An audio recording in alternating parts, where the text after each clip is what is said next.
house, it's expensive, and you have to kind of pick your battles.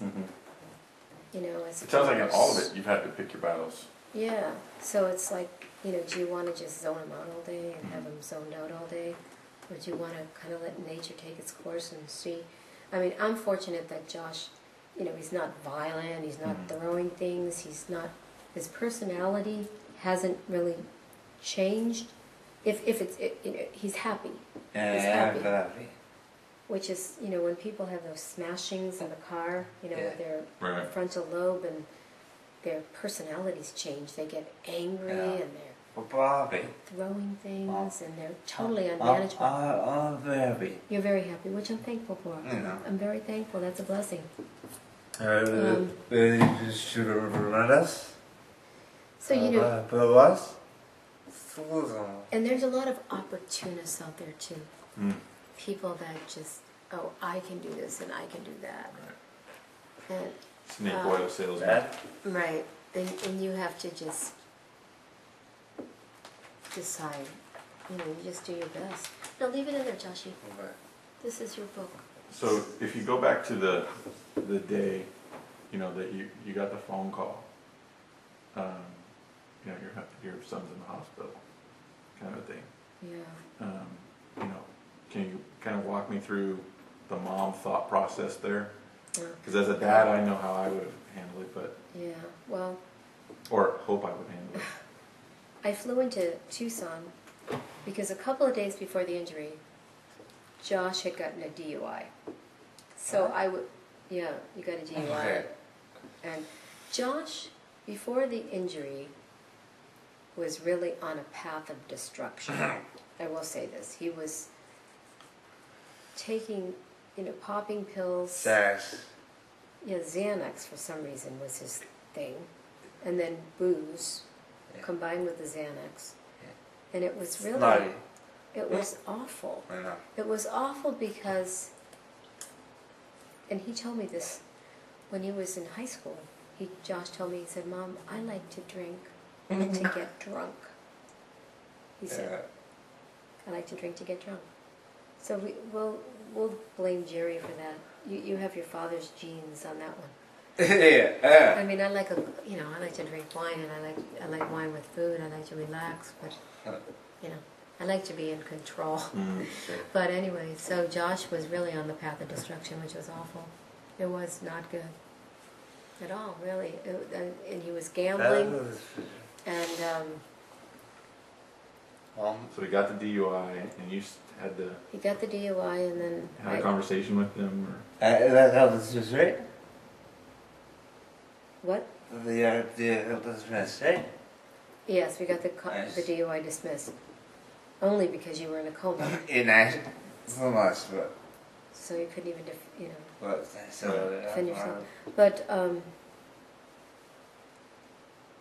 where are we? No, I opened with how did you get what did you do? What was thinking when you got the call? But you then opened with. I mean, 2 days. He was on a path of destruction, so you started to. Right. So the day that I arrived in Tucson, he was supposed to pick me up at the airport. So he wasn't there. So I started calling his cell phone, and there was no answer. All of this. So I was kind of in a panic a little bit, wondering where he was. And then I got a call from Lori Lawrence, one of the parents, who said that Josh had overdosed. And that he was at University Medical Center in Tucson. So I went there. So what happened was So you overdosed the day you flew in? It was the evening before March 28th. The early morning hours. So when I got to the hospital, I knew something was wrong immediately when the priest or the chancellor or whatever they call it, greeted me. Wow. And I went, oh no, my son's dead. Oh, come on.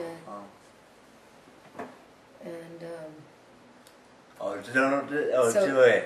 So what happens is when there's accident like that, they bring the person in and they just give them a Doe, whatever name comes up in the computer. Right. John Doe. So it was whatever it was, John Doe number 2578, whatever it was. So then he's in the, and it was just awful. So I waited in a room because the chancellor told me to wait while he found out what was happening. So it's not even like a waiting room. It was just awful. It just was agonizing, just waiting. And then the police came and they asked me some questions, and then I could see that the trauma team, they were all around Josh, and they were trying to revive him. And then his whole, I could see like all his limbs shaking violently. And then they revived him, or got his heart to, apparently it was DOA, dead on arrival. And then they revived him, or got his heart going. And then they hooked him up to all the machines, the breathing machine, the machine that makes your heart beat, all the fluids that your body needs that it's depleted of. They had 2 full-time nurses just like untangling all the wiring. I mean, it was a sight to see. It was just awful. This is a good picture here. Right. I just want to show this. Right. See here, that initially he has the mask on his face. Here he's clean shaven. This is probably a weekend. But he has the mask on his face. And then he has all kinds of machines that monitor the heart rate and the breathing machine, the tubes down the throat. And then, it's just horrible. Yeah. And they're telling you this organ's dying, that organ's dying, it doesn't look good, it doesn't look like he's going to make it.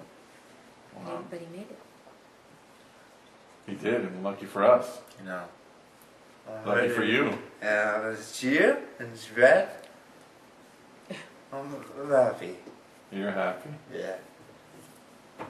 I'm glad you're happy, Josh. I don't know. Glad